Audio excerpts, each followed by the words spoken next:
Yeah, let me give me one sec. All right, so That's perfect. pursuant to chapter 2 of the Acts of 2023 and as amended March 28, 2025, this meeting will be conducted in person and via remote means in accordance with applicable law. Every effort will be made to ensure that the public can adequately assess the proceedings to the best of our technical abilities, and despite our best efforts due to lack of technical infrastructure, transcript or other comprehensive recording of the proceedings will be available as soon as possible. So I call the meeting to order. We have one item, the schools. Hopefully everyone can see the presentation. I think we are skipping to, I'm just going to see if I can move this out of the way. Okay.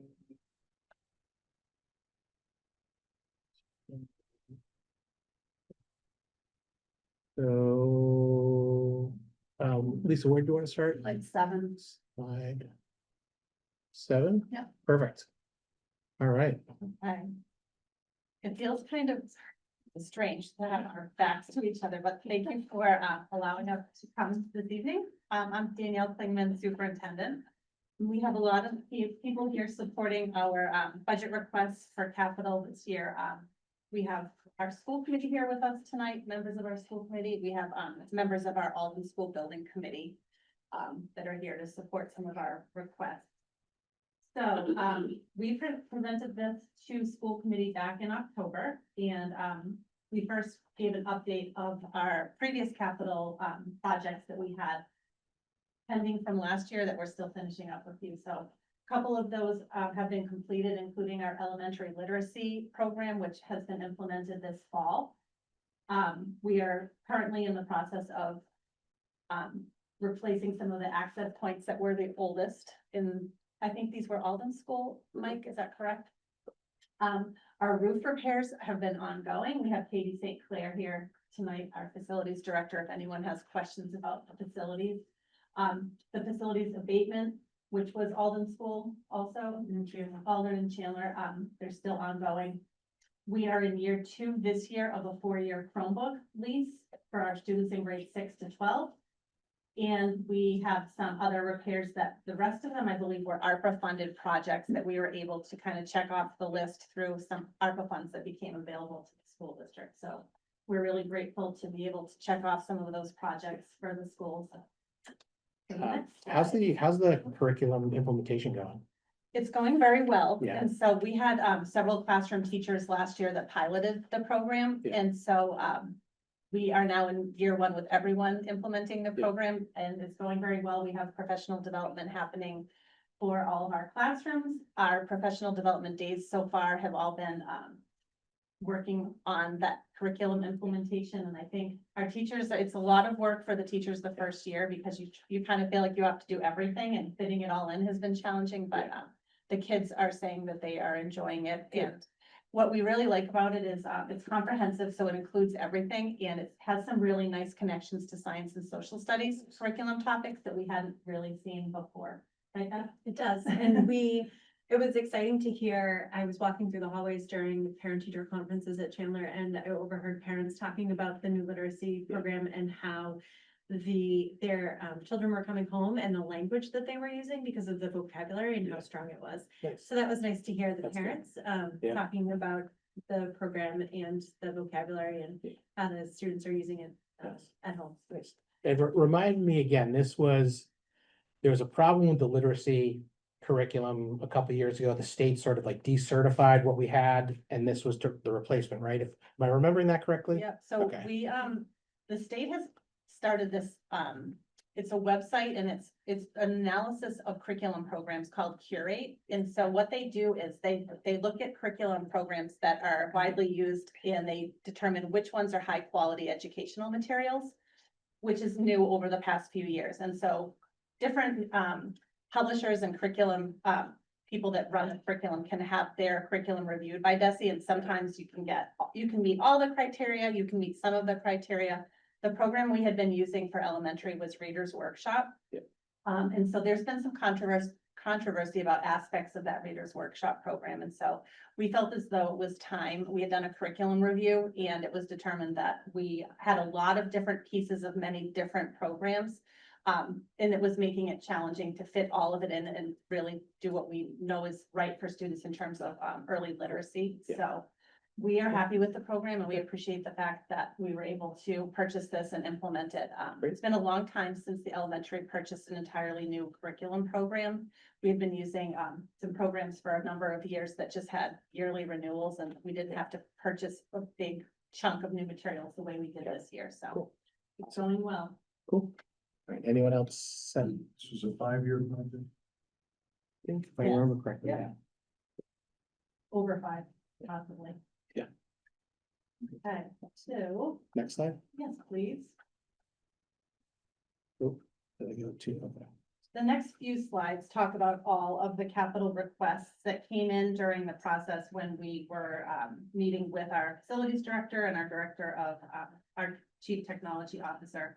So as you can see, there are a number of projects that need to happen in our schools right now, in all of the buildings, and some of them are quite costly. So we had to go through that with Mike Woodford and Katie St. Clair and just determine which ones were the most pressing for FY 27, knowing that, again, there's limited capital funds and a lot of needs across town. So we have a 5-year capital plan that we make sure we update each year, and some of those items change, and sometimes we're able to, through different mechanisms, whether it's a grant or if we have other opportunities to do some of these on our own, we definitely do, but for the most part, these are the large items that we have currently in the background. So if you want to just go right ahead to slide 10. You will see, okay, right here, this is our capital request that we presented to school committee. Our largest request is our Alden School feasibility study. We haven't come before fiscal advisory, so we'll be talking a lot about the MSBA project and the feasibility study, and we have the Alden School Building Committee Chair, John Lemieux, here with us tonight, so I'm gonna turn it over to him after we kind of go through the overview of all of our capital requests. But that's the largest item, obviously, at 1.75 million, and we know that's a big ask, but this is a really important project that we've had in the works for a few years. And we're hoping to be able to have that funded through capital funds if possible, so that we don't have to enter into a debt exclusion where we would be asking the taxpayers to raise their taxes for this feasibility study. The other prioritized request is the HVAC exhaust fan replacement at Chandler School. There's a slide later on where Katie can talk a little bit more about that need. We are in year 5 or 6 right now with our staff computer laptops. Going into 6. So we are in need of a device refresh. Our computers are not functioning the way they should, which is impacting instruction in the classroom on a daily basis. So our tech department is. How many computers would that be in that? And this is separate from what you talked to us about last week, right? It is, it's just a Yeah. theme I like to carry forward. Yes. Right, but you know how many devices this is? I do know that, so we are looking at 315 teacher and staff member, devices, 32 admin devices, 16 specialty devices. 15 admin? 315, 32 admin and 16 specialty roles. Thank you. Welcome. Yes, unfortunately for Mike, your equipment needs to be replaced frequently when it stops working and being supported. We are going to be entering year 3 of a 4-year Chromebook lease in FY 27, and we continue to prioritize roof repairs at the Alden School and Performing Arts Center, because those we had that roof assessment a few years ago, and we're doing section by section. So those are our prioritized projects for this year. And if you keep going onto the next slide, we'll talk a little bit about the Alden School Building project. So we're in the eligibility phase of the MSBA project process, which is the Massachusetts School Building Authority. Our project has been accepted by the state as a priority project. We submitted 2 statements of interest in 2023 and 2023 and 2024, and we were accepted into the eligibility pipeline. And we had to have school committee approval as well as select board approval before submitting our statements of interest. So there are 22 districts that were accepted into this eligibility phase when we were accepted back in 2024. And 6 of those communities have already committed to funding their feasibility study. And so to fund feasibility studies, most communities vote to raise, appropriate, borrow, or transfer from available funds. And so although Duxbury has done things multiple ways, traditionally feasibility studies are funded through town funds. And the next slide, before I turn it over to John, talks about the eligibility phase. And so this phase would be acceptable for capital expense. And these would be reimbursable, the feasibility study costs at the reimbursement rate of 38.37%. So feasibility study is reimbursable under the MSBA, which is why these projects are appealing, because you will have a portion of your project reimbursed to the community as opposed to paying for the whole study and project yourselves. And so I'll turn it over to John, and I don't know if you want to pull up the previous. Put up the other. Alex, are you able to pull up the other? I think so. Okay. Give me 1 sec. Let's see if I can make this work. Okay. Can everyone at home see the Alden School Building Project presentation? Yes. See it fine. Awesome. Right. Okay, great. So good evening, everybody. My name is John Lemieux. I have been a resident for 20-something years at this point, stopped counting. Both of my kids went through the Duxbury schools. I was on the Duxbury School Building Committee for the middle high school. And basically I do this work for my day job. And somebody asked and I said, yes. So I'm doing it with my free time now too. So I'm not going to read every slide. Again, this is the exact same process the town went through with the middle high school, right? Things have tweaked and changed a little bit. Your reimbursement percentage goes up and down depending on a number of factors. But bottom line is this is the same process we're looking at for Alden to try to solve some of the problems that are there, or at least get an answer of how to solve some of those problems. To be clear, this is part of a 2-phase process with the MSBA. The first is you get invited for feasibility. Yes, you have to make the commitment to fund the feasibility study. Yes, they will pay for a percentage of that, and they will commit to that in what's called the feasibility study agreement. The result of that process is really an answer to a question of what can we do to the Alden? And that takes place over about an 18-month period. Once you move through eligibility, you then you commit to to fund it. Then they say, okay, now we're going to form your team. You're going to start and get an owner's project manager.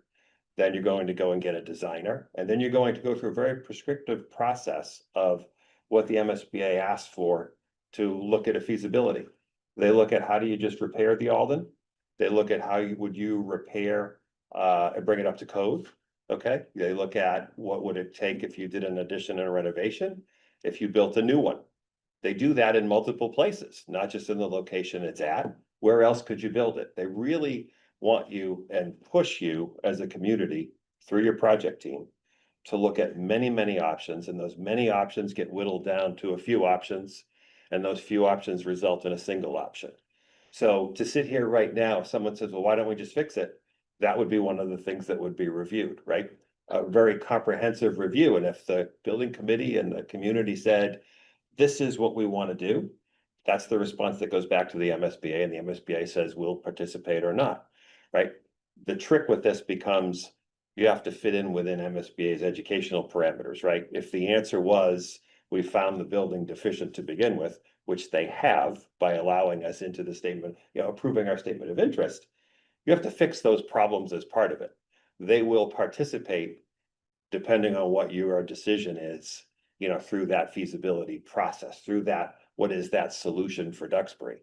If the answer is, hey, we're just going to fix it, but we're not going to, improve this, that, improve the learning environments or this or that, or acceptability, the things that were identified in the statement of interest as problems, they may or may not participate. But that when you submit, and then they review and come back and say, okay, are we going to approve the X millions of dollar project? That is the second step, everybody. So this is not an ask for that second, it's the required answering of questions and process to get you to a point where the community comes together and says, this is our preferred solution, then that's the big ask. That was the big vote in the auditorium all those years ago that built the middle high school. So that's really the big differences between the two.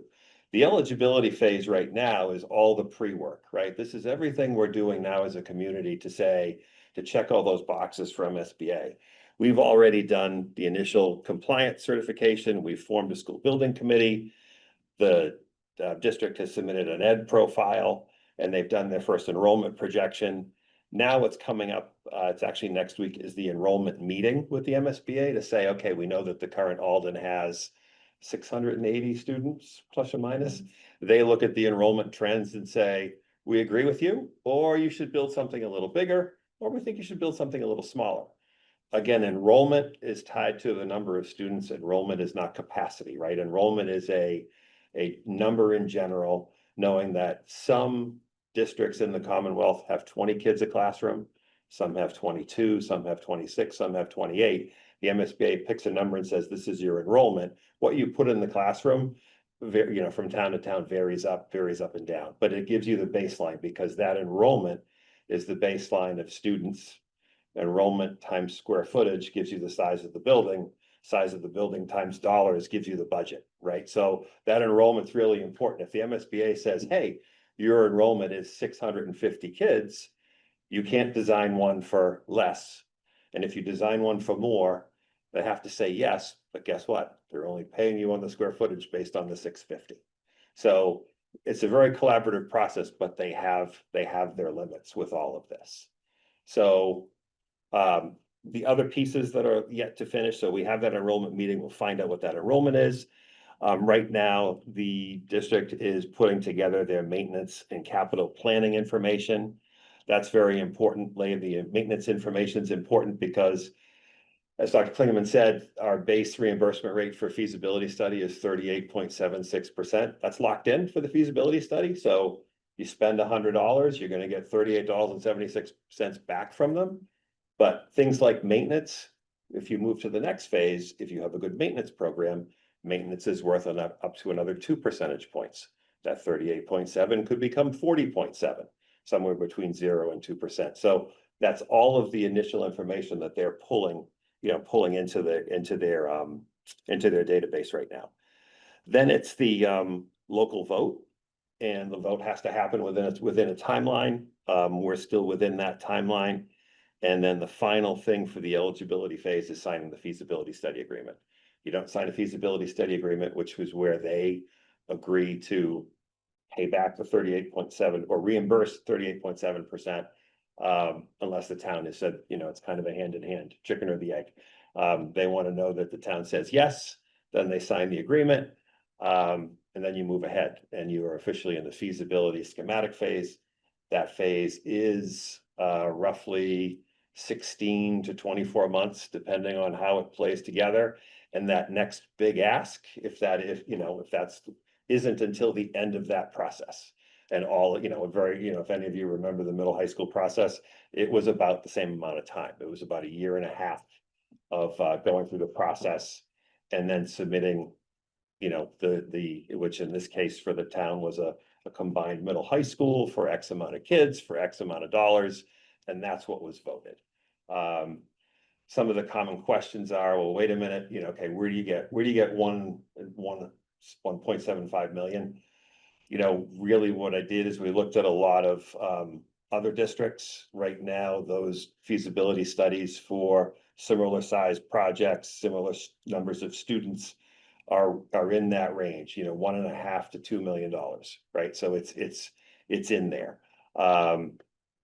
What the MSBA asks for a feasibility study and ultimately a schematic design is truly beyond, if anybody has experience with this on the private side of the marketplace, that when you are finally done and have a solution, it's designed roughly to 20% complete of a design. It's not just an idea. There are plans and specs, a good 300 or 400 pages of specs, a good first 20, 30 sheets of drawings to know specifically, the road you're running down. So they ask for more, and that's but that's why they reimburse. You want us as a partner, here's what we require of you to help answer the question. So I will say in all my time doing this, they have been nothing if not consistent, town to town, city to city.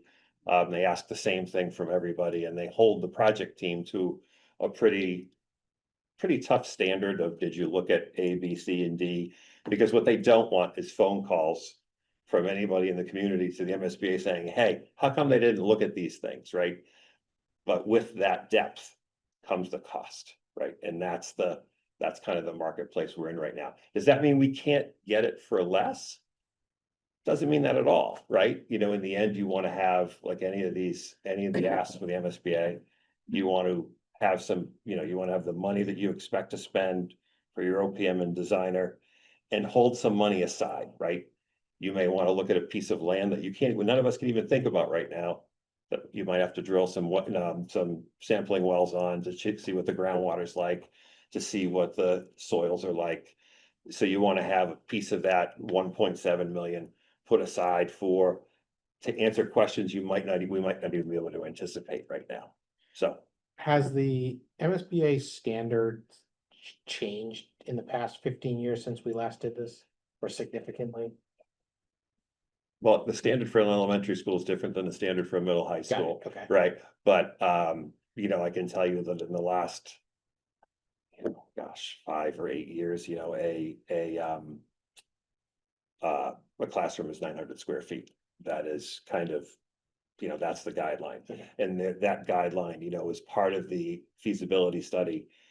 The district and the project team will be asked to complete what's called a space summary, Mhm. where you look at all the spaces that the Alden has now and all the spaces that it doesn't have, but the MSBA says, okay, for 650 kids, let's say that's the enrollment, X times Y, this is the amount of space we will allow you for a cafeteria, this is what we will allow you for a gymnasium. And you kind of takes through the same process. Yeah. Specifically, how it matches up to those Yeah. numbers in the middle high school, couldn't tell you. And, you know, I'm building an elementary school for 550 students. We just broke ground in Situate about a month ago. So if you want any examples, happy to share. It's all public info. Yeah. But about the pieces of that process and how they took 2 elementary schools, combined them into one, Yeah. added pre-K, Mhm. and that's how we got to that 550 number. So And then, Karen, do you have a? Just a quick Yeah, question. sure. Does MSBA have brought from a number of set designs? That's a great question. It's a little bit of a loaded question. No, it's not. No, it's fine. But it's pertinent to Duxbury because when Duxbury started this process 12, 15 years ago for the middle high school, they submitted 2 statements of interest. And once they were submitted and we were invited, the MSBA said, wait a minute, you might be a candidate if you were willing to do a combined model school, meaning choose from a set of designers. So in the end, the invitation was, we'll give you one or the other. We'll give you both if you will go into this program. The model school program has life again. If the district is interested in that, we would want to let them know, but we are so far down the road from that decision. What it means is the feasibility phase doesn't change, you do it. But as you get near the end of it, if you're interested in the model, you let them know. And what that means is the designer that's doing your feasibility, if they don't have a model, like on their shelf, you might have to change designer. So someone who you may have worked well with, would have to leave them. In fact, that's what happened to us, the middle high school. We had hired a firm, Doran Whittier, to do a feasibility study before the MSBA to help basically get the info on those 2 old buildings and submit it as the basis of the statement of interest. Once we were invited in and it became clear that we were going to go the model route, Doran Whittier didn't have a model. So we were left having to part with, the designer who we had a very good relationship with, and they couldn't even compete for it because they didn't have a model school. So model school is great. And for those who don't know what it is, it's basically, it's not an off-the-shelf design because nothing is like that. But if any of you have seen Marshfield and have seen Whitman Hanson, and have seen Plymouth North, Plymouth South. Those 4 schools are all the same model. It's the same as Norwood High School. They're all the same. So basically, if you were to go into those schools and look at a classroom details are all the same. The schools all have their very same look-ish, but you look at it and go, I know who designed that. So that's where they save money. So if a normal design fee is somewhere between 10 to 12% of construction, a model school, you can get that number down, and that's how you save money, because they've done all the detailing. So you might get that for 8%, may save a couple percent, but a couple percent on $100 million is a couple of $1 million. So it's a great question. So that's something that we can certainly pursue with the MSBA, but that comes later. And we did have very good luck with it, with the last project. So I guess hypothetically, and this was gonna lead into my next question, like, what sort of model options would we sort of have? Is it like combine Alden and Chandler? Is it combine Alden with the existing sort of PAC middle school, high school? It Is is, it all of the above? it's whatever. So the requirements are, you need to look at a repair option to set the baseline. The reality is what would you need to do to Alden just to bring it up to code? And that's not a sexy answer. What that means is. Burn it down, it's not the right option. No, it's not the right, no. But you would, but someone's always gonna ask, and it's the right thing to do, is what would it do to fix all this list of things we keep hearing about? Well, first you gotta study it to find out, really root out the problem, and then to fix it. The problem with a building of any age is that when you spend more than 30% of the assessed value, it kicks you into compliance with all the codes. So structurally, life safety, sprinklers, all the things that it may or may not have, you're doing all of that. And then when you put it all back together, it's still the same Alden in the same layout, the same shape. Hopefully it doesn't leak, but it's done nothing to change those educational functions that aren't there, right? That's one. They always make you do the repair.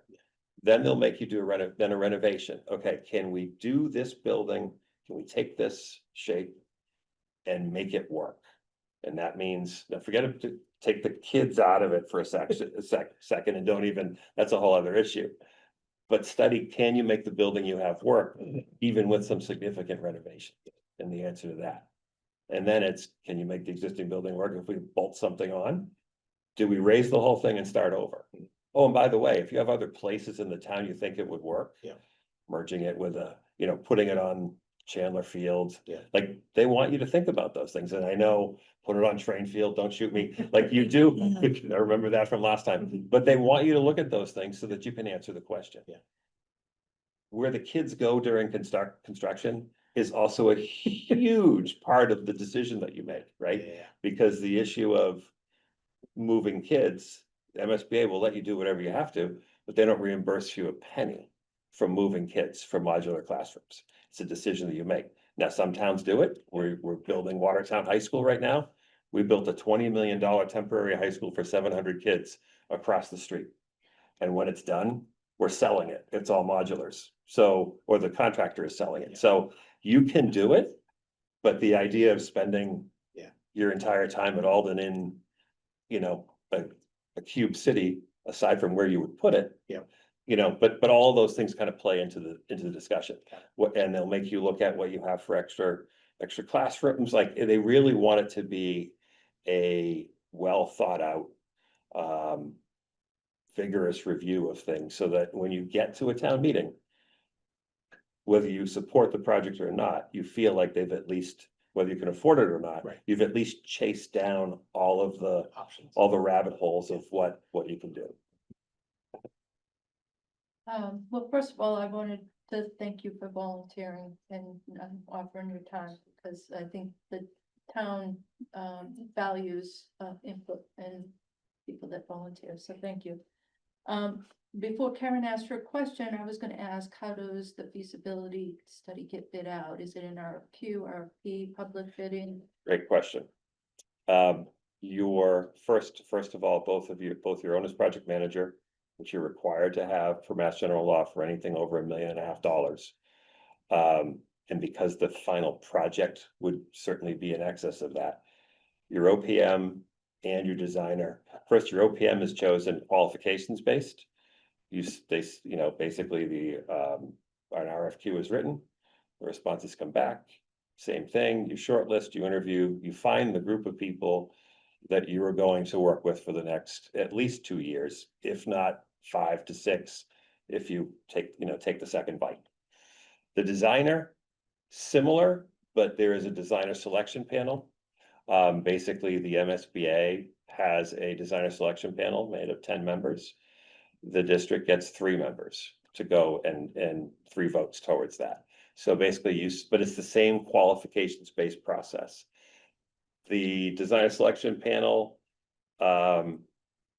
basically, I have seen the majority of the time, if the town is united behind their decision, I've seen the selection panel go along with it. I have seen a couple of instances where the town said, I want A, and the panel goes, no, we think B.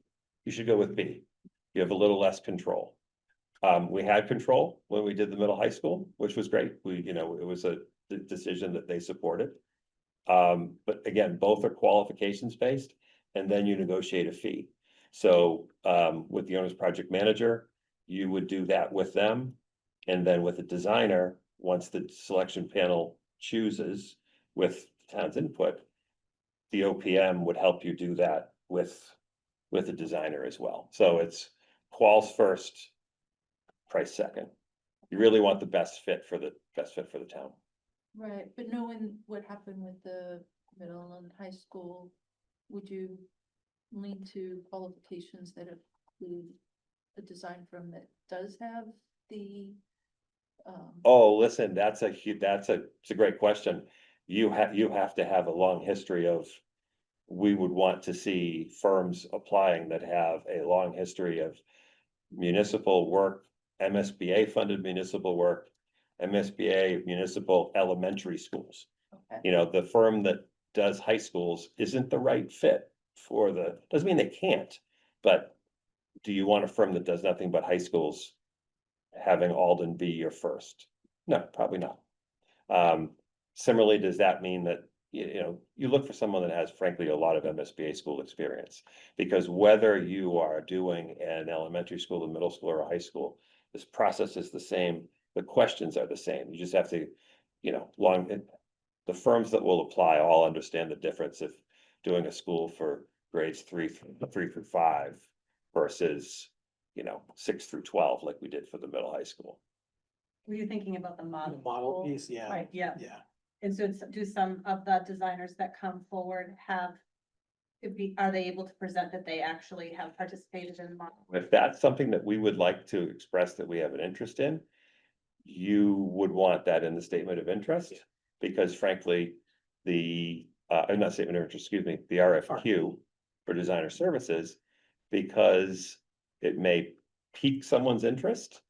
And similarly, you might lose a few who say, I'm not going to pursue it because I know there's a chance if you go model, I don't have a model, I'm going to leave.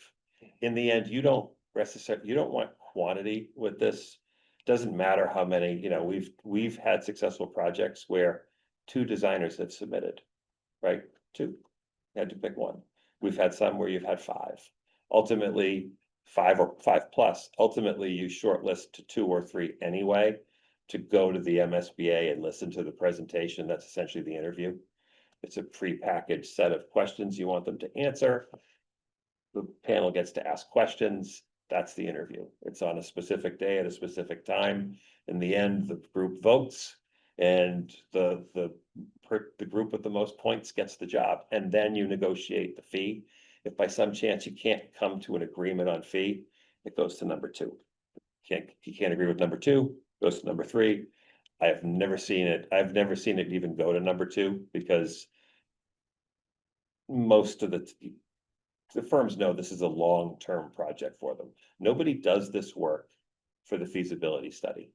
They know they need to do a good enough job that there can be a solution provided that can be supported by the community. So it behooves them to listen. It behooves them to get as much feedback as they can, because trust me, I don't do this work in Situate for 2 years for a vote to fail. I do it for the 3.5 years after that to actually build the darn thing and help solve the problem. And most of the people I'd say all of them in the marketplace are there to do the same thing. Some may be a better fit for Duxbury than others, but, or for this project than others, but that's part of the process, part of having a building committee, to kind of vet that out and find the right fit for all of us. So the cost estimate of the 1.75 Mhm. includes the OPM, That's everything, okay, OPM, designer, and some leftover. and so the timeline 16 to 24 months would be like July of 26. You'd go through an RFQ for the OPM. Yeah, that's right. Then they would say, you're gonna go to this designer selection panel. Ideally, you would be looking at you'd probably be looking at hopefully a designer around this time next year. It's that far away. Right. Right, Okay. and similarly, you wouldn't be spending that money yet either. So from a financial planning standpoint, although you need to appropriate it, the reality is you're not spending it until the MSBA says, great, go get your OPM, you actually sign that contract. And then they approve of your OPM at the OPM panel, another checkpoint along the way. The MSBA process takes longer because you stop and check in at points. You check in once you get your OPM. Once the designer is on board, you check in at at 3 different points along the feasibility phase, meaning you submit and you wait. You keep working, but you wait for their comments. You always want their comments. You want to incorporate their comments. Those comments have to do with things that they'll cover, things that they won't cover, all of those things as you're building your solution moving forward. So do they, in the feasibility study, have to go to schematic design for all the options? This one, The best, well, the best one, the one that the town thinks is the best. The goal of the MSBA is to provide the most them doing a project with you, provide the most educationally appropriate and financially responsible solution for the given town. The solution for 600 kids in Duxbury is different than 600 kids in Situate, is different than 600 kids in Taunton, right? It's all a function of the other pieces. That's why it's such a different thing, but their consistency is really is in the process. They make you look at those 4 or 5 things. And if you have 10 pieces of land you can build on, they would suggest that you really look at those 10 pieces of land. We know we don't have a lot of land here, but the combination of put it here, put it there, bolt it off, like they'll want you to, kind of play that out. And that's why it all starts with that enrollment, because that enrollment ties to a size. That size ties to a volume. Single, 1-story, 2-story, 3-story gets taller when each way you go up, and then where you would put that, right? And how that plays out with temporary classrooms if you need them. Basically you would look for your project team to give the building committee and then anybody who's interested, here's our options. Okay, here's the 15 options. We're gonna go down to 6. And from 6, we're gonna go down to 1. Here's why the first 9 don't work. Here's why we have to keep these 6. And even with those 6, the MSBA makes you tease out that repair and renovation all the way to the end to make sure that you don't just dismiss it out of hand and go, we're never gonna fix this. Nope, doesn't work that way. They make you carry that one all the way to the end of the, basically 2/3 of the way through that feasibility study. thank you. How does Chandler enter into the decision space in this project, or does it at all? Only from a piece of land, if they've invited us in based on the Alden student enrollment. So the only Chandler, when we say it's only a piece of land, it's not But if you did include Chandler, you'd include the enrollment in Chandler as well, correct?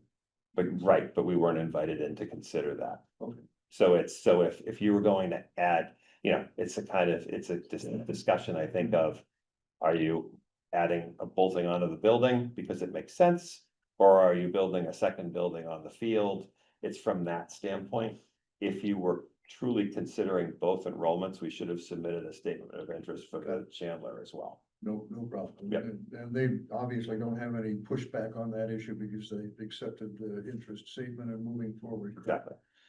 This is a 20,000-foot question. At what point does the state have any interest in looking at regionalization? They do, I have never dealt with a district that has considered regionalization that wasn't already regional. That's what I'm thinking, is that it starts locally and ends up in the state level rather than vice versa. So it's not on the agenda at all. Yeah, it's not on the agenda at all. This is the invitation is for the town of Duxbury, hard stop.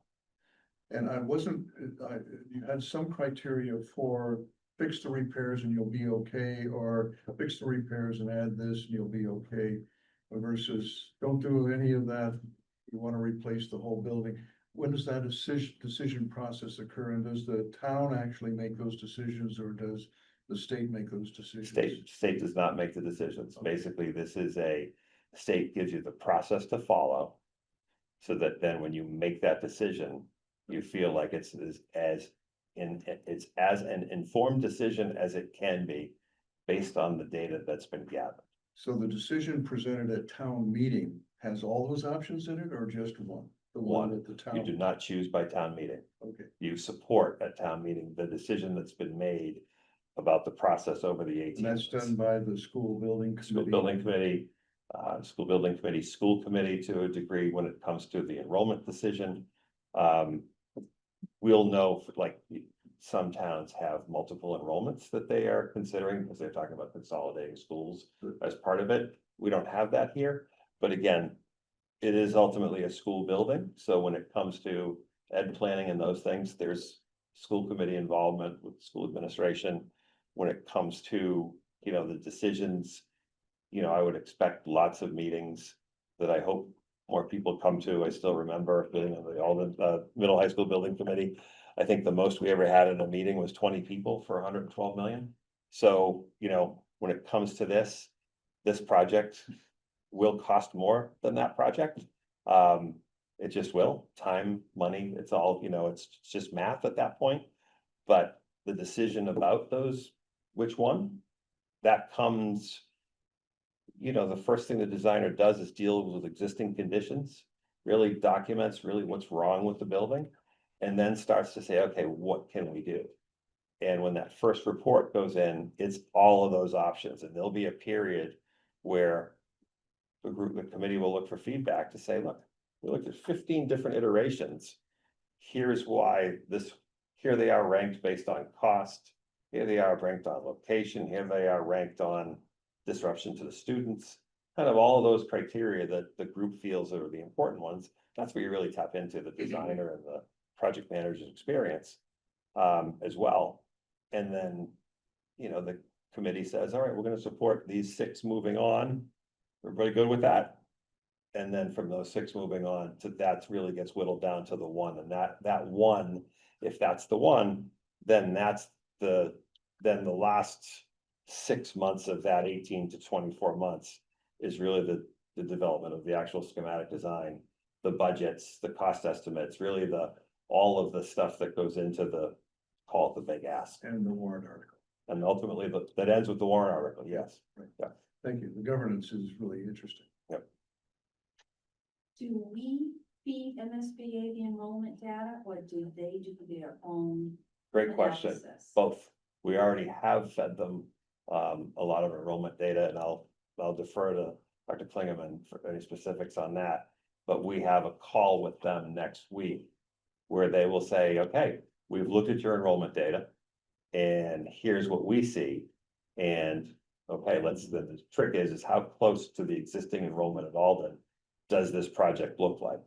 We've had some cities and towns where it's come in pretty darn close, and we're brought in typically the OPM comes in after this is all done. So it's fascinating to be part of it now.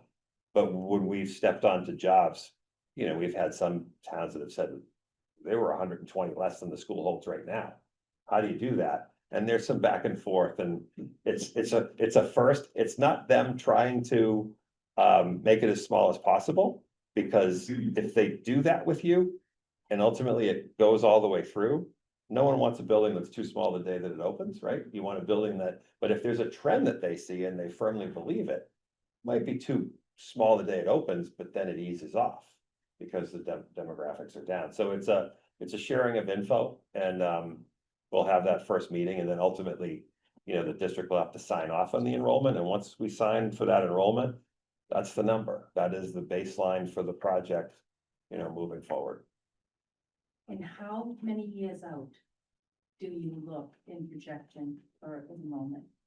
So right now, I think they've asked, what we've been doing for the preliminary enrollment information is we're sharing our enrollment back 10 years. And we've also submitted live births in Duxbury and then current enrollment. And we also have enrollment projections that come to us from New England School Development Council. And so what the trends are telling us is that we're at our lowest level right now, and that we should see, they're predicting that we'll see some steady class size around 200 and slowly increase again, but never to the level when the student population was at its highest.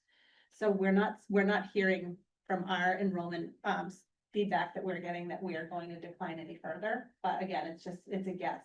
And so So it's not so much declining as much as it is making sure that you have enough that space. you have. Yeah. And at the high school, they definitely, with that project, you may remember the space that they predicted was, they knew when the enrollment would peak and they knew that it would slowly come down. And so that's why for a long time, the high school was really packed in the open classrooms that were supposed to be used for just extra space for students to meet with teachers and combined were used for actual classrooms. And now those are enclosed, that we were able to enclose them using ARPA funds. And we have students in those classes every period of every day. So I think people that watched the high school project saw a similar situation where the trends were, the student enrollment was at its highest around that time when the school opened, and then it slowly came down to where it is now. Second question is, this is gonna come forward as a debt exclusion?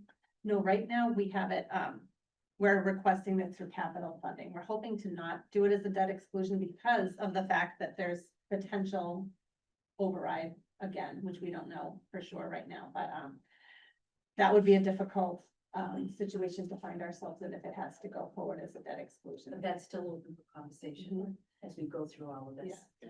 That's important to keep that open. Mhm. And the last piece, just to say, before someone will ask at some point. Ultimately, if we move forward and the decision is to not fund this, what happens? What happens is you start over. You will go back into the pool and file a statement of interest. Statement of interests are due every April. And you hear in December, as you heard, we submitted, I think Dr. Kleeman said it, we submitted one in January of 23 and then another one in March of 24, and we're notified in December of 24. So it's basically a year every time. So if the town says no to this, when, in the spring, we will have missed the opportunity to take that same statement of interest and put it back in again. So you are waiting. And then what you're invariably doing is that long list of capital things that you're holding off on. You have to start thinking, okay, can I hold off on this, not knowing if I submit next year and then I wait the year, will they invite me in, and all this eligibility work starts all over again. So when you get the invite, it's about 9 months. Then you get the invite to the next phase, the feasibility phase, after you've checked all those boxes. It's somewhere between 6+ months to get your team. You're really not getting down to brass tacks until almost 2 years after you get the invite to actually start the work. That work that then takes a year and a half. So from an invitation or from a submission to getting to a point where you've got a schematic design, it's about 3.5, almost 3.5, 4 years, depending on where the MSBA slots you. What I mean by that is when the 20 or 22 towns were invited in last December, they said, okay, you 5 are going to go in the first group, and we're going to start your eligibility, your 9 months of eligibility in March. Okay, and I may be getting the months wrong, but you'll get the idea. And then you next 5, you'll start in June, and you next 5 September, and then the last 5 aren't starting until right now. So they were invited in last year. They're waiting a year just to start the 9 months. So it's, and you lose your place in line, and then you are judged against the needs of the other cities and towns that are in there. So it's doesn't hold our place or anything like that. I know it's a big ask, but the reality is there's no guarantee that if you say no, that you'll come back. and you have the issues continuing to happen. So I just ask, because I don't think we have enough yet, but you're basically asking pretty much for the whole capital budget for the year. I mean, I think what we, anywhere between 1 million and 2 million traditionally every year. Yeah, So well, that's the other capital request. we kind of- approved, I think the past couple of years, it's been in the ballpark at 3 million. Oh, that's good. Yeah. I was thinking it was more in the 2. But we have committed funds we need to Yeah, like, put in. You have $1 million fire truck. I think, I'll be talking about that next. Yeah. Yeah. so one thing that might help to have, and I don't need it right away, but the estimated cash flow for 2020 fiscal year 2026. I can work with Dr. Klingman on that. Because That's, instead of 1.75, you might be talking 500,000. the reality is the roll up is slow because it's just your OPM. It's Right. it's the designer in that. I'll actually, let me look at a couple of my own projects, and that's easy. I can get you that. How do we come up with the 1.7? Looked at a lot of comps, looked at existing projects that are out there. The MSBA data isn't very current, used a lot of our own, used, We don't actually have any quotes. no quotes. It's just comparable data. Comparable data. So as an example, like the majority of the projects that my firm goes after now, again, owner's project manager. You know, we probably have 6 active MSBA projects right now, and the most recent ones have appropriated between $1.5 and $2.5 million. 2.5 was a high school. This isn't a high school. We have an elementary school at 2 million. We have an elementary school that did 1.5. We have other elementary school that did like somewhere between 1.7 and 1.8.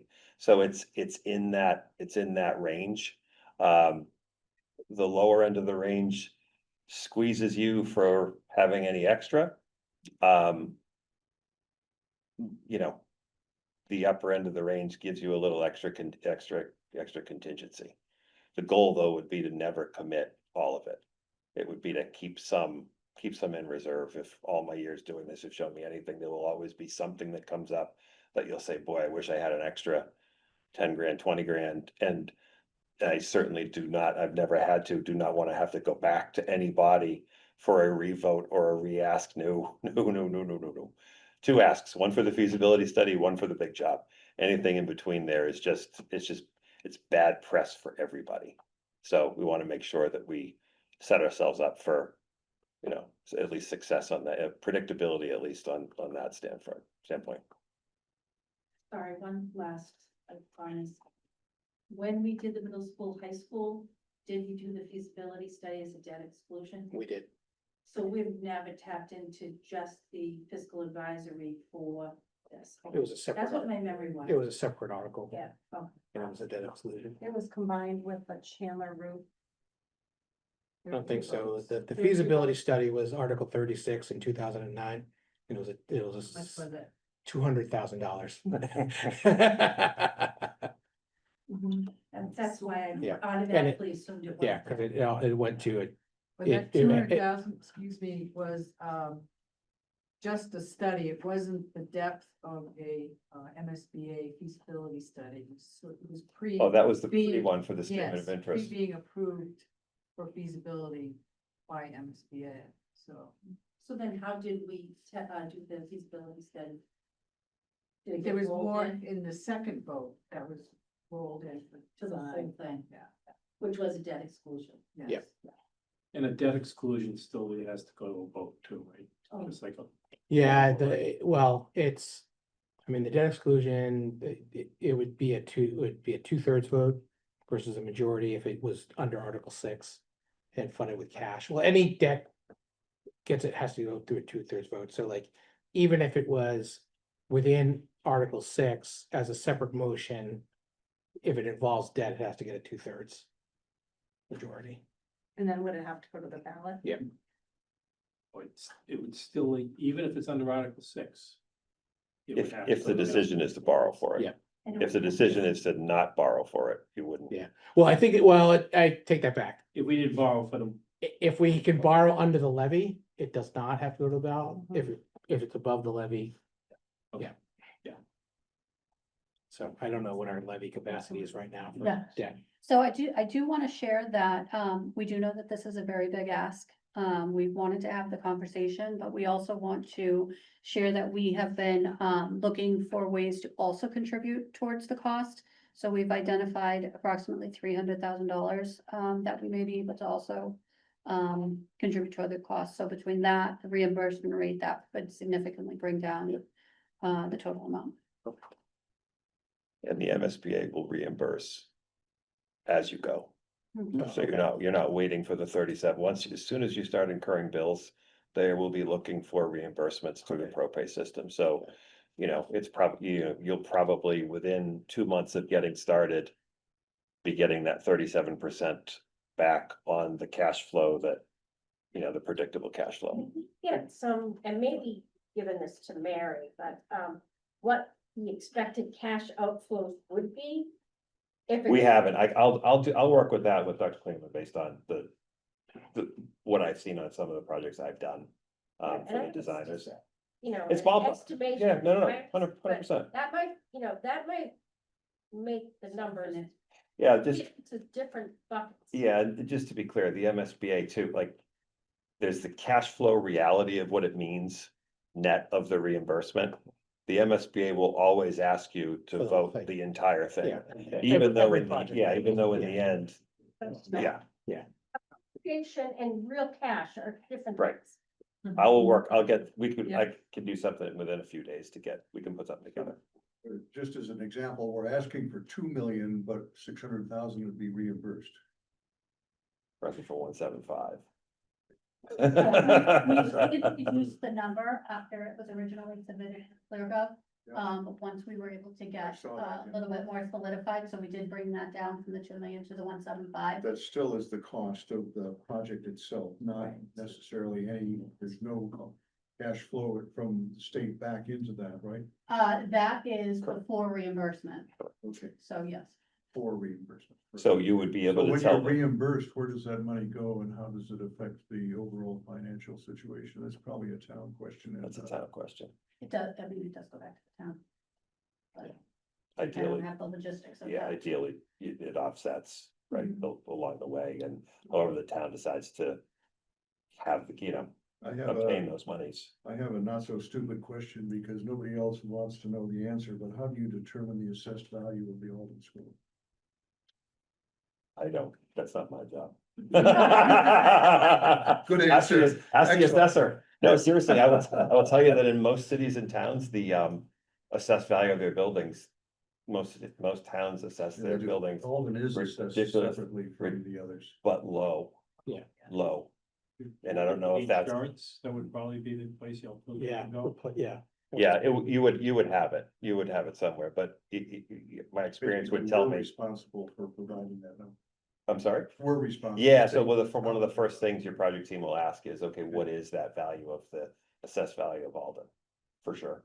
Good. But I guess if you have a low assessed value and you're thinking about that 30% threshold. It ties your hands very quickly on, you're fully upgrading that building. Should we talk to the Yeah. assessor first?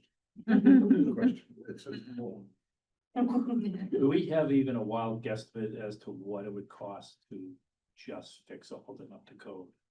Where would, So based on the time I've been involved in this, since the start of the committee, my gut tells me, just from what I've seen.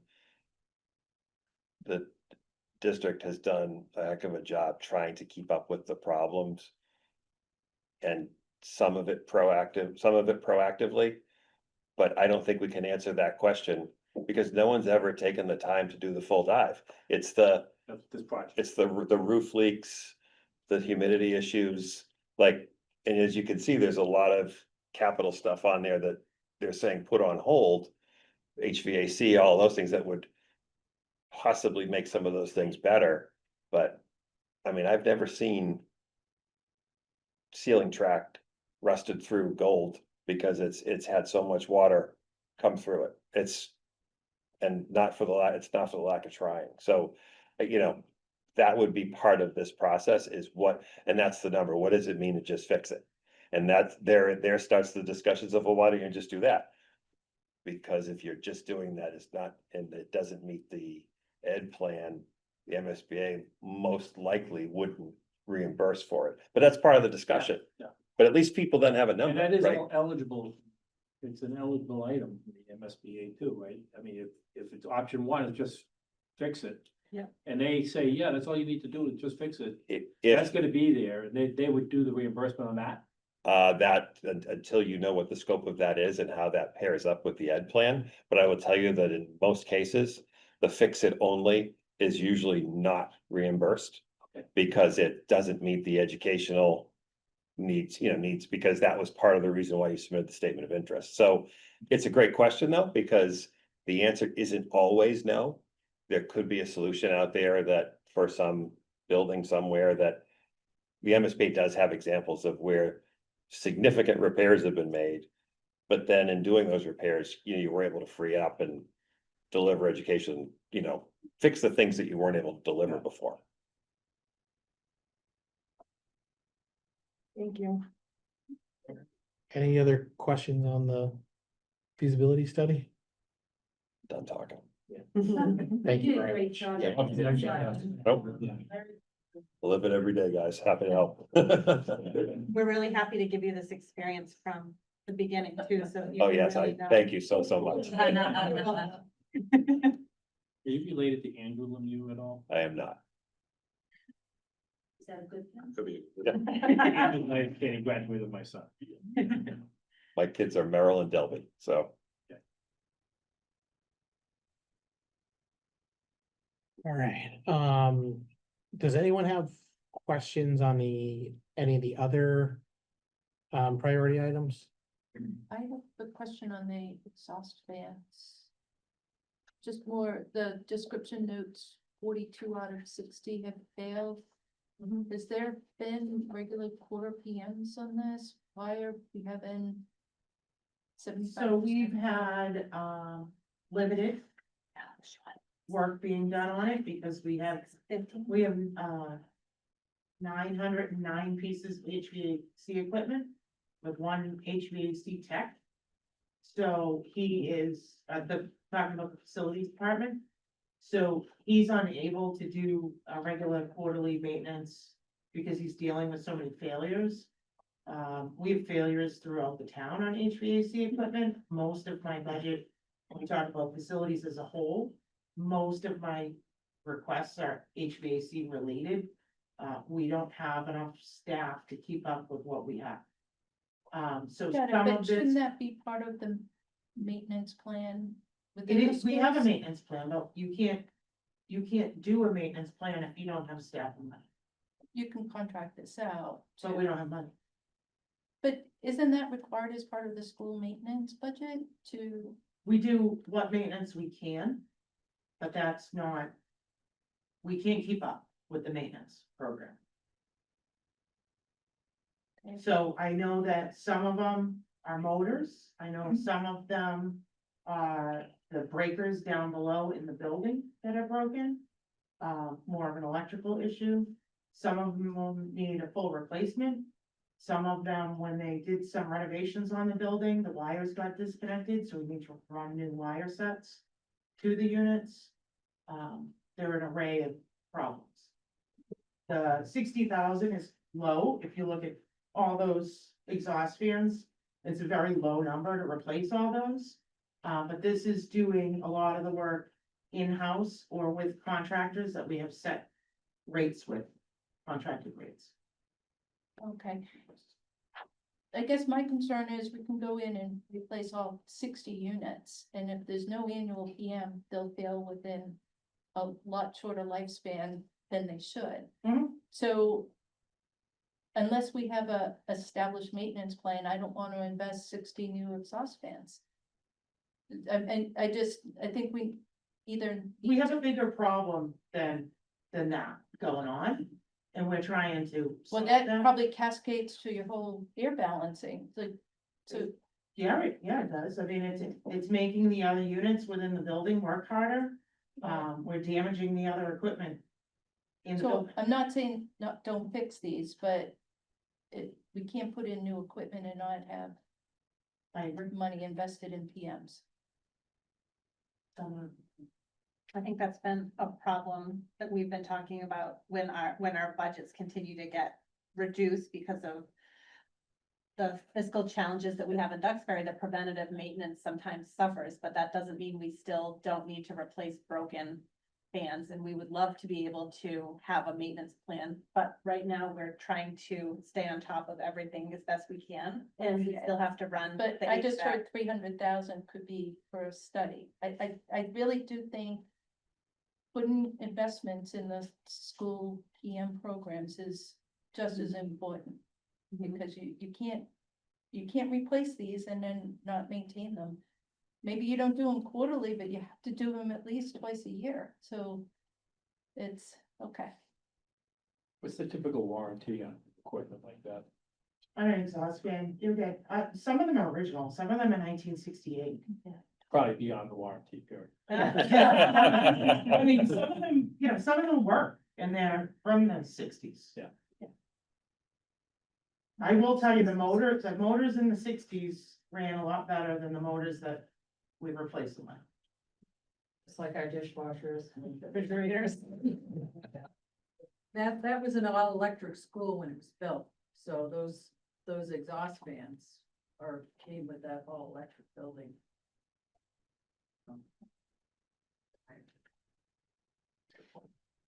And the only other thing is the Chromebooks are listed. But there's no option that really, Yeah, that's like a, No, that's we already, yeah, that's the annual maintenance. that's just the. That's a continuation Yeah. that we just added so that it didn't get lost. It does show up on town meeting. It was an article. It was part right, of but Article it's 6 under, this past year. it's under our Article 6, so that has to be a top priority. We don't have an option not. to. Right, yeah, that's, Okay. Did we want to talk just briefly about the staff Chromebooks, the staff laptops? Because right now we have the total price listed, but we can certainly talk about lease option for that. Yeah. oh, yes. Yeah, and I guess my sort of two, like, the same question, but related to both financing options. Do those, come with, I assume, like, service as well? No, there's no maintenance. So, with those? and we've learned from past experience, like the last two times that we've gone through this. So the first time we did a big teacher program replacement for all the MacBooks, or one-to-one for the teachers, or maybe it was the second time, we picked up Apple Care for all these Macs, super expensive, hundreds of dollars per device. Yeah. And then we looked at the numbers at the end of that period, we lost. It was not the gamble we wanted. So essentially the second time through, you get a 1-year warranty on all these devices from the manufacturer right out of the gate. We did not do that, and it cost us far less in the end comparatively to just pay out of pocket for those damages that we needed to kind of take care of. So no, you get a 1 year out of the gate, but Yeah. I'm much more comfortable with that.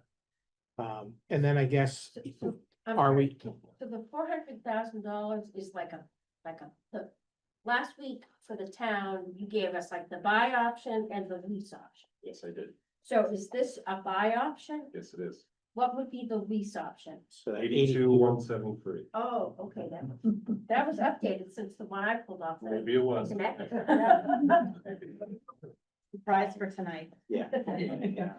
But one thing with the laptop or the computer replacement, wouldn't it be better to have a phased plan so that 4 years or 5 years from now, we're not having this big ask again, that we do like spread it out over 3 years, so you're kind of leveling it off for budgets instead of a big ask, and then even deployment of all those is gonna be taxing. You wouldn't get them out, so. For sure, and that's a great question. I think the 82,000 is a phased option, and I think the problem that we're gonna run into, which we may have discussed last week on the town side as well, is as you purchase devices over multiple years, you're further complicating your support, you're further increasing the complexity of your replacement cycle, because now instead of having one model throughout the whole fleet, now you have it, if you were to phase it year over year, now you're picking up a different model, and maybe it's close, still a different model, different software, different drivers, different parts, different take apart manuals, different warranties. So now as you continue and, perpetuate that model, it becomes a service and a support nightmare. It also isn't sustainable to do that. I think like from a financial perspective, I can see how attractive that is. So I think that the 400 or the 82, however we figure out, you know, the best route, if we go that way, is the appropriate way to do it, Right. in my opinion. I'm only mentioning this because when we go back to you and we have the priority, it either eliminates that 540,000 because it doesn't fit at all. Or we ask you, can we give you 100,000 for the next 5 years? Just, No, it's, yep, and I it's, think, there's a bit of, well, right now it's a lot less than last year, we know for sure, but yeah, and I think that's valid feedback, and that's a great question, you know what I mean? I think in reality, we need both. You know what I mean? We need, there's a need on both sides. And both are very valid with a lot of evidence behind them, from a functionality perspective, from a security perspective, from the ability, you know, on the school side for our, you know, teachers to be successful in the classroom. And for our town folks to be able to do what they need to do as well, so. I think what makes it complicated also is that the devices reach an age where they're not supported and we can't run our operating systems on the computers any longer, because I think we would use our devices until they break.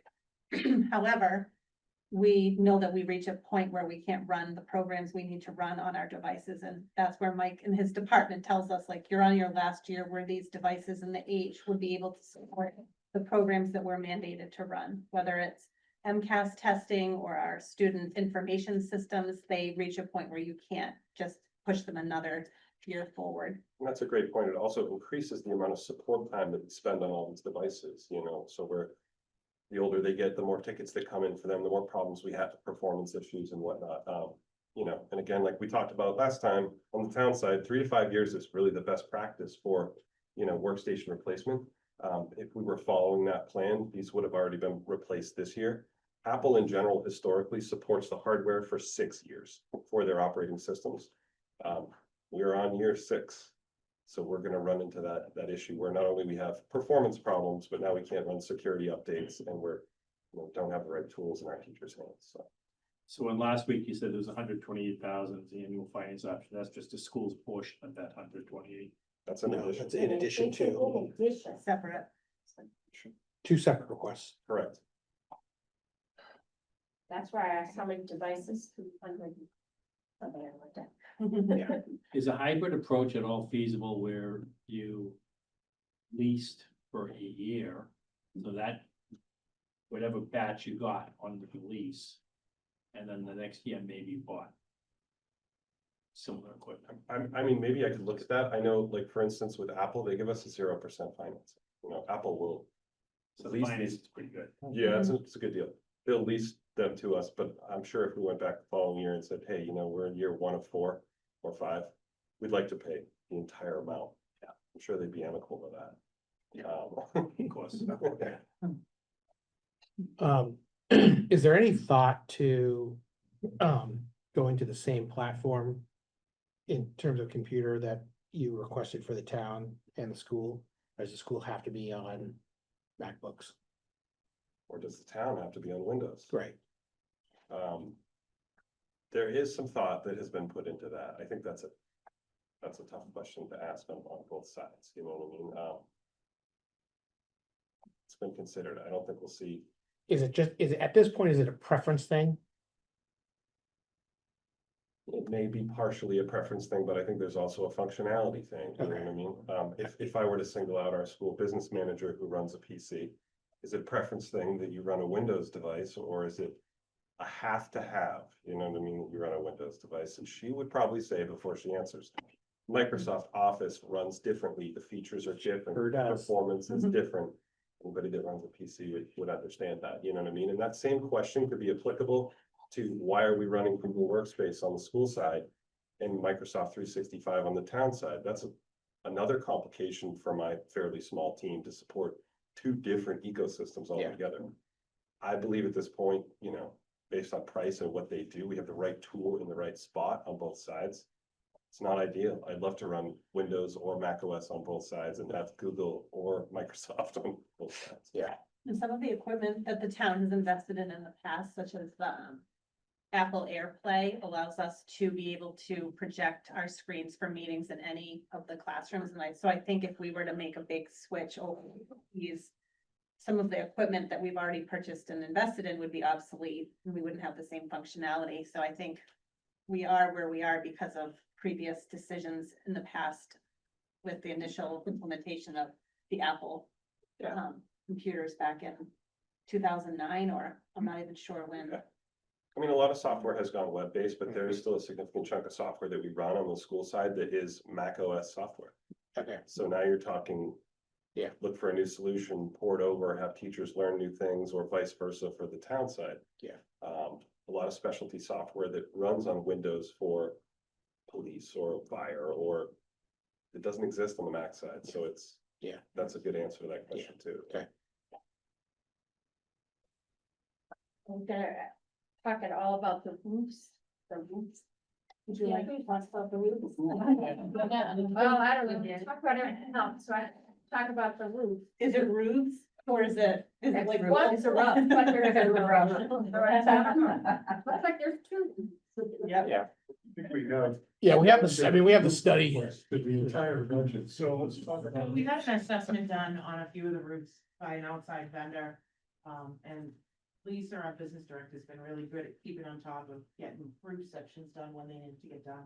These are the next set of roofs, that need to get done for the schools. This year I put in any roof that was on that assessment in the year that they asked. Or it's actually a year after they asked. So that's what this request is. So this is entirely for the PAC? Yeah, so it's the smaller roofs by the pack, not the big section of the pack, there's smaller. Okay. And this is, oh, sorry, go ahead. Sorry, I was just gonna say, for the repairs at Alden, what percentage of the roofing has been replaced, or you know the percentage? I don't offhand, I can look into that. That's okay, I think roofs has come up, like, and I'll go into the 5-year plan, I didn't. Yeah, into I that think part. she did a decent portion right before I got here and then right. We've done, I'm sorry to cut you off. We've done 3 phases, or 3 sections so far, over 3 phases. Out of how many? Oh, many. Yeah. There is many. Trying to remember that study, they label the phases like what, A to H or something So, like that, yeah. A to G is something, I can't remember, but. And they focused on Yeah. the most detrimental Yeah. sections. I'll do some more research of what you already have in there, cause my question's more like, what makes this the priority over other sections, but you've already determined Well, that. I think last year, right, didn't you have someone come in and do an assessment on top of Yep. that study? Yeah, so we Remember have a correctly? company that we work with who did an assessment. Then we had an aerial scan that was done on Chandler and Alden. And then that was updated with our ramp report. And then some of what has transpired, so those were priorities based on that information, but some of what has transpired is some of the priorities have shifted based on whether a new roof area starts to leak and ceiling tiles are falling in a classroom while there's students in there. Or different situations like that. Or where something seemingly was not in as bad of shape previously moved up because it is in much worse shape now. Because we did our also own looked at, assessment. There's an option that you can save your roof by reseaming it. So you basically, where all the seams are, they run a strip to try to make the length of the life of the roof last longer. So I also looked at those opportunities as well, especially at Alden, and a couple of the other buildings, and that isn't an option yet. Okay. Thank you. Do we have quotes for this? Or- Yep. Yeah, okay, Yeah, they're uploaded. yeah, thank you. How would the schools feel if the recommendation was to fund all of the priorities through free cash, except for all of the school replacement, and that was a debt exclusion? Trying to get a sense, because I mean, it's just not enough money to quote all of this stuff. I was gonna ask the same question like we usually do. Let's rank this. Now we're all in the same room. You know, the number 1 is gonna be Chromebooks. We're already committed to that. Yeah. Where does feasibility come into play? Where does staff laptops? Where does HVAC? Where does roof? Just give us numbers to each of those so we know. So we did, it's actually not on here, but we did I prioritize think they're in our, ranked order. Okay. yeah, so our Are these all the same? Yep. Yeah, that's what you said at our meeting. Yep. Other, other- HVAC that falls under the facilities. So Okay. that's my, just two. We're number two. That HVAC for Chandler is your number 2. Yeah, so I have to deal with the, Yeah, no, that stuff, so mine's a I little know. different. Can you have that on your list I too? think that's on mine, in my priority, I think that's like 4, Okay. but that, you have to understand, I'm looking at a I know. total town. Yeah, right, I understand. For all of you, though, we can go back to exactly how you've written it in ClearGov and go from there. Well, this is your priority, right? Yeah, I don't know, Okay. I don't know if it's prioritized in ClearGov, but this slide is prioritized. Okay. just in ClearGov, the challenges that I've facilities entered all facilities for town and schools. Technology entered all technology for town and schools, and then I made up the difference of the schools items. So if you look at the priorities, it's not necessarily the same that we prioritized here because 3 different people entered the data. Yeah. So this is our priority order. That's why it's. always Except good to that ask. the Chromebook is really fun, Yeah, number 1 is Chrome, because it's already. because it has to be done. Right. Yeah.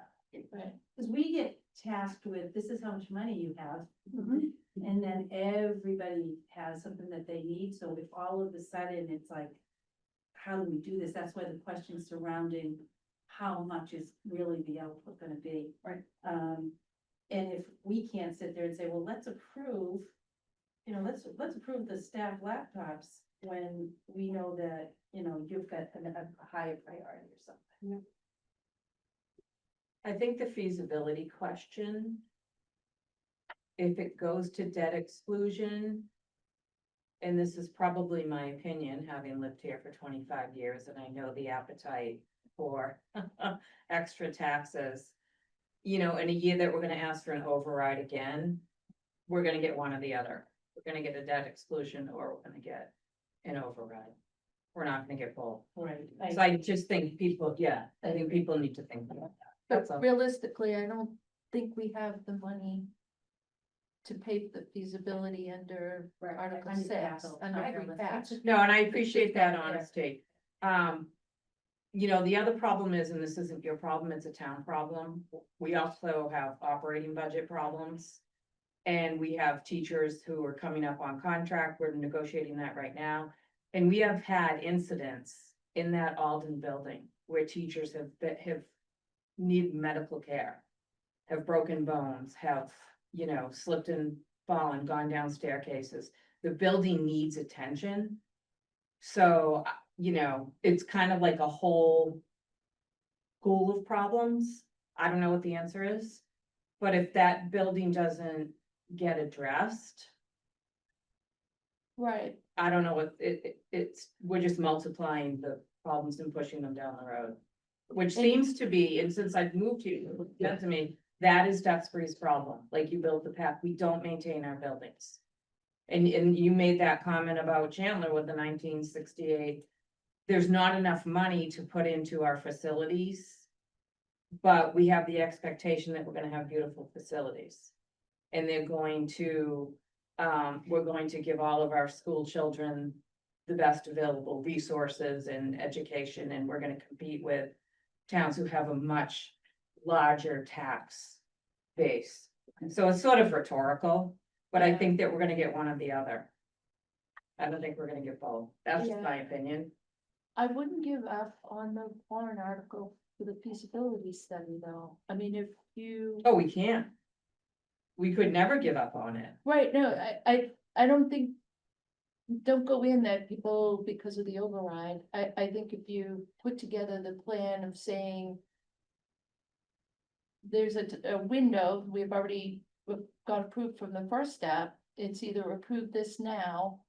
Or wait another 2 years before we potentially reapply and get on that list. And then you show the cash flow and the cost to the taxpayers, the 1.75 would become 1.2 and spread it over years. I don't know if you can Yeah, I mean, the. bond that. It's The a cash flow is feasibility study, interesting, so you like, would have to but- borrow it. Yeah. So, Yeah. So that's much more palatable than a whatever million override. So say you're like, okay, I can live with that, the debt exclusion for the Alden building feasibility study. Then the entire town might lose out on the override number. That's the gamble. Yeah, well, I mean, we're sort of talking in hypotheticals because we need to talk Correct. to Mary. right. about- We need to talk to Mary about what's available under the levy, Right. what's about, what would have to be above the levy. Right. Where we haven't even certified free cash yet for Right. this year, so there's a lot of, It should be soon, right? yeah, It's November. yeah. All right. Just that, you know, as a 38-year resident, seeing the town meetings almost always proves these items. Because you get a nice big presentation, the facts are there and you almost overwhelmed. Little auditorium. But then you go, The schools are really good at that. then you go to the vote and Yeah. the turnout's Yeah. terrible. The turnout's terrible, and I Doesn't think make the sense. experience last year I is know. everybody knows and I think I will own this from the younger crowd, is like, you leave town meeting feeling really positive about it, but anyone who actually understands how this works, those who didn't want to support it know that they're just gonna go and vote no on the ballot.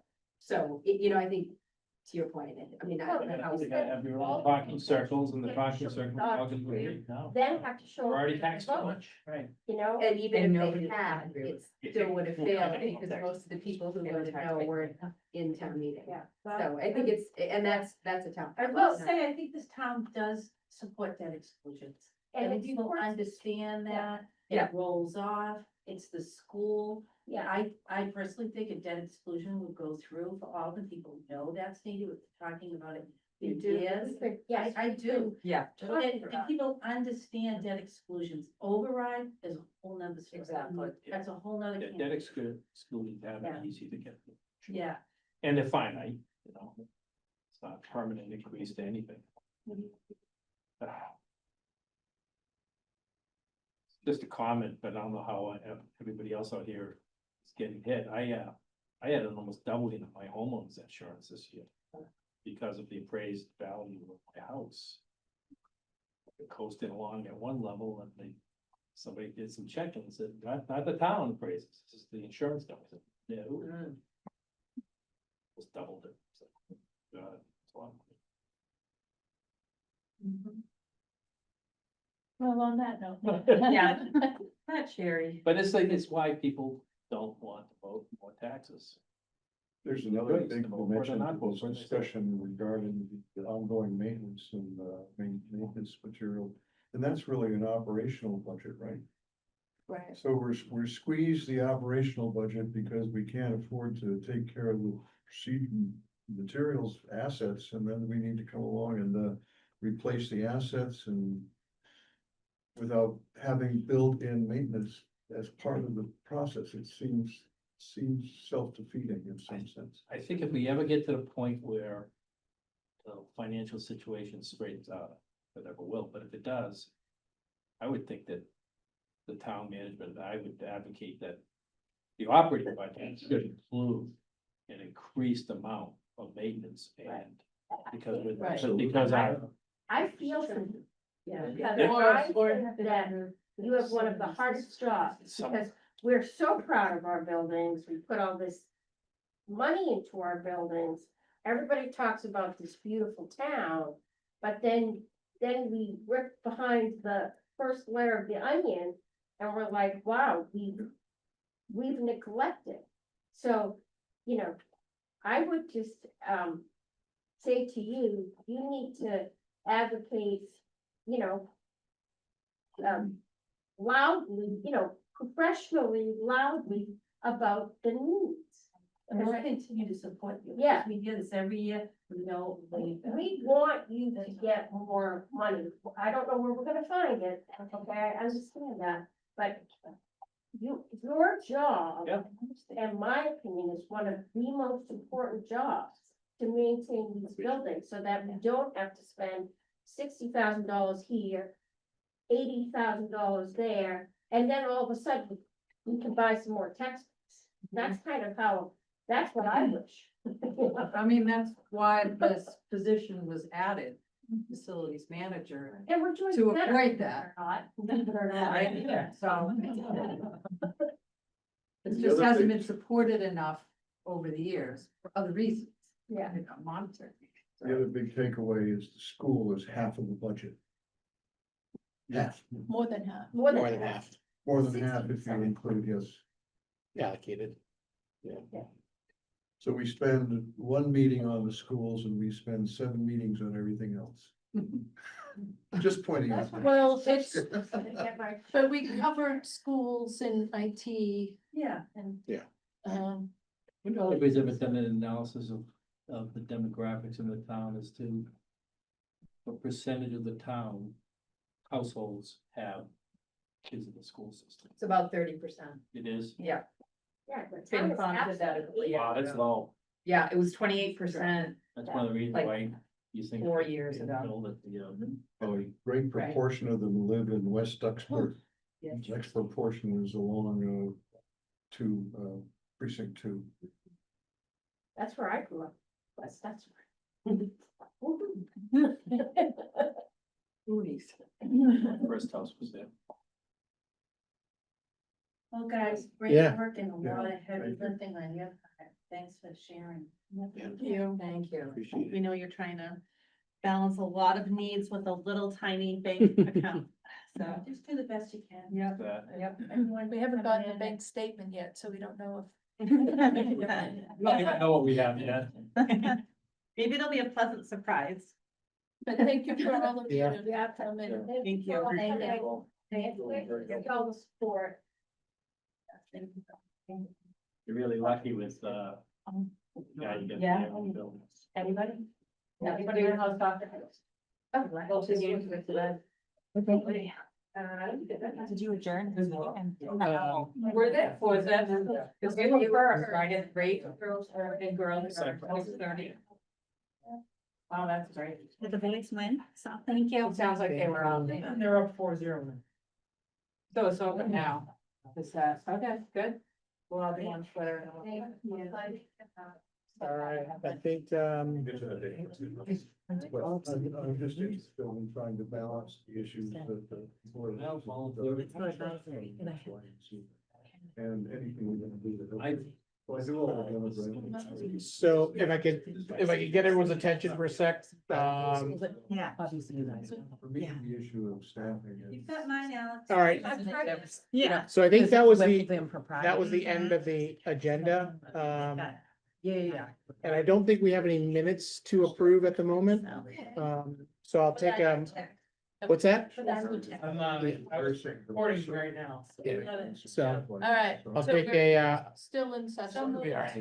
Can I ask a question? Yeah. Come up with the relationship between the work you So want to the get. harbor master has 2 very small items. Yeah. Okay, an $800 dinghy, Need to have. obviously capital, Yeah. and then, Because 13,500 for a marine unit number 5 trailer. I'm gonna speak to him about that, but that's 13,500. It's also capital light. Capital light, you So don't need, he was gonna not, yeah, we shouldn't waste No. the time. It's all gonna Don't- come out of waterways anyhow. Yeah. And it's all coming out of water. yeah, don't, yeah, he doesn't need to come in and. Okay, so- Call him and speak to him in case there's anything. Yeah. like, critical that we need to know. Yeah. But I was going to say that he could be excused. Yeah, I would think so. And Breck has a bunch of small stuff too. Okay, yeah, we don't need to deal with any of the capital light stuff. It's only stuff over It's under 25, yeah, Okay, so. all right. He's, I'm good. So I'm gonna, I will call him, but I'm gonna excuse him from attending next week. Sorry, And then everybody should Yeah. just have we a have heads one up. more meeting, so The, just, yeah. yeah, just let me know. Fire is asking for Wanna $1 make sure. million for a fire truck. Take 4 years to get it. This is sort of like the whole cash flow thing. We ask for it now, okay? We don't get it delivered for 4 or 5 years. When do you pay for it? Excuse me? When do we pay for it? In 4 or 5 years. Yeah. So on delivery. I have to find that out. I But don't, I think you have to put a Put deposit the money down. down on it now. Maybe. So But usually you we, can't order unless you're Yeah, appropriated. usually we So can, we have we to can order appropriate once we that. appropriate, and we usually don't have to put anything down until delivery. Yeah, but that money is sitting collecting it- interest, but it has Yeah. to be that way. Yeah. And Yes. but it's a 1995 engine. I think we have to approve that $1 million for the fire truck. So It I'm would just, have to be a debt exclusion item. Alright, I don't wanna get too far off the agenda because of open meeting laws and Yeah. all that stuff, so, I get, sticking to the agenda, we have, I don't think we have any minutes to approve. So I think we have to adjourn. Do have one question that did our new member is, I haven't heard back from Tyler yet on Okay. whether he got clearance from Deloitte or not, so I'm just waiting to hear that. He was waiting for approval from us, or is he approved or? No, he is waiting for, last I heard, he was checking with Deloitte with their independence committee, whether he could volunteer or I not. think he's approved. Okay, so he just needs to communicate that We back don't, to we don't us. approve, it's. It town goes to, moderator. it goes to the town moderator. Yeah, we would make a Yes. recommendation. Yeah. Yeah. so next week we have police and fire. Yeah, it's safe, safety, yeah, That's here. all right, Oh, it's gonna be in this room again. yes, last one, Last time. last one here, yeah. Right, motion to adjourn, So moved. all right, Second. thank you, all in favor? Aye. Perfect.